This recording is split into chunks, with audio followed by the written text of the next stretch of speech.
The B-17 is one of the most iconic airplanes of all time. I've personally been fortunate enough to fly in one, so today I'm going to go over the history of the airframe I flew on and review it. Let's get into it. Part 1. Government Ownership. Built by the Vega Lockheed plant, this B-17G-110-VE was delivered to the USAF on July 16, 1945 and given the serial number 44-85829. After its delivery flight, this bomber was flown to Dallas, Texas for modifications before being placed in storage at South Plains Army Airfield near Lubbock, Texas. In 1946, 44-85829 was transferred to the United States Coast Guard. It was redesignated PB-1G, Patrol for Bomber, B for Boeing, 1 for the first model, and G for Coast Guard. It was given the bureau number 77255. 77255 had its turrets and guns removed, a ray dome installed where the chin turret was, and a large wooden lifeboat installed below the bomb bay. 77255 was used for search and rescue and iceberg patrols in North Carolina, California, and Newfoundland. By May 1959, 77255 was put up for disposal. Part 2. Private Owners. On May 11, 1959, 77255 was sold to Ace Smelting for $5,900. 77255 was given civil registration N3193G by the FAA.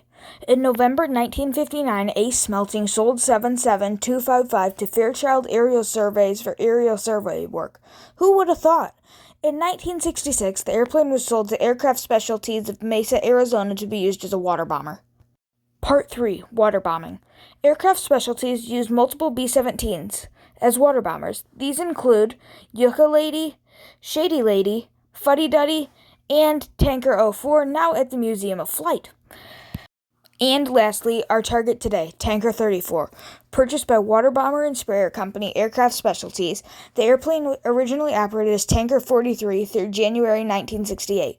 When Tanker 43 was purchased, it had just over 4,000 flight hours. It was then renumbered to Tanker 34. Tanker 34 received some modifications when it arrived for water bombing.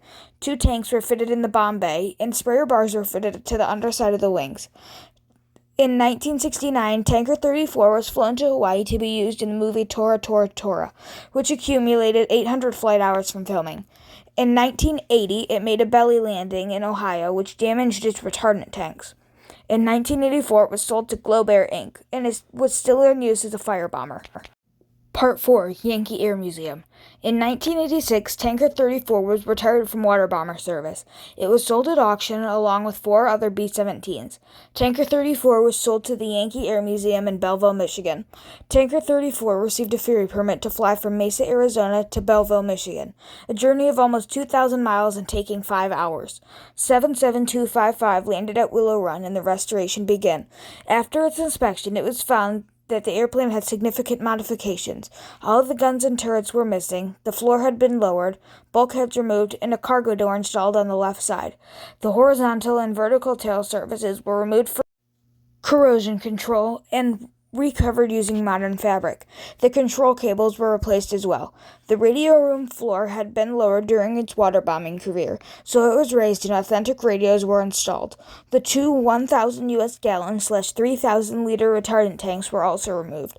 The bomb bay doors and equipment to open and close them in flight were reinstalled. The outer wing panels were removed to allow the replacement of the badly corroded aileron attachment channels. The Tokyo auxiliary fuel tanks were removed as well. All 4 Wright R1820-97 9-cylinder turbocharged radial engines were removed, and the 2 outboard engines were overhauled at a cost of $25,000 each. A Spurry ball turret and Bendix chin turret were found, overhauled, and fitted to the airplane. A top turret dome had been fitted along with the cheek guns in the nose compartment. During its water bomber career, the turret/tail gunner position was removed, and a chute-to-drop retardant was also added. So a replacement Cheyenne tail turret had to be required, and one was, and after its restoration, it was mounted to the tail of 77255. The airplane has been painted in the colors of a typical B-17G assigned to the 534th Bombardment Squadron, 381st Bombardment Group, based in RAF Ridgewell, England, in 1944. The Yankee Lady name and nose art are not from a known combat veteran B-17, but was painted to represent the nose art and names of the era. The Yankee Lady took to the skies for its post-restoration flight for the first time in almost 10 years in 1995. Yankee Lady has flown constantly for the Yankee Air Museum ever since.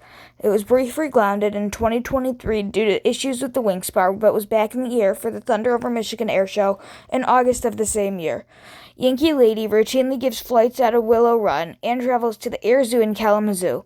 Yankee Lady also makes a yearly appearance at the Thunder over Michigan Air Show. Part 4. My experience.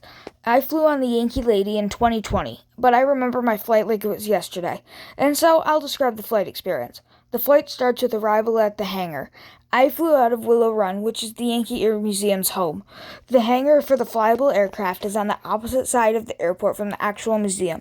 It's behind the GM parts warehouse. You will arrive 1.5 hours before your flight. During this period, you check in, sign a waiver, and receive a souvenir lanyard that shows your flight time, date, as well as some information about the aircraft. There are also some models of the airplane for sale. On the days that the Air Museum holds rides, multiple of the museum's airplanes give rides in the same day, so you get to see some of the other flights take off. You also get to walk around the hangar, which holds the flyable collection. This includes the B-17, B-25, C-47, Ford Trimotor, Huey, and T-6 Texan. You also watch the previous flight take off and return. After that, you get a safety briefing and are assigned to a seat/position for takeoff and landing. These are one each in the bombardier and navigator sections. These are in the glass nose, the radio operator positions, and 8 in the waist gunner positions. Seating is assigned and you cannot book a specific seat. Once boarding is completed, you buckle your seatbelt and wait for takeoff.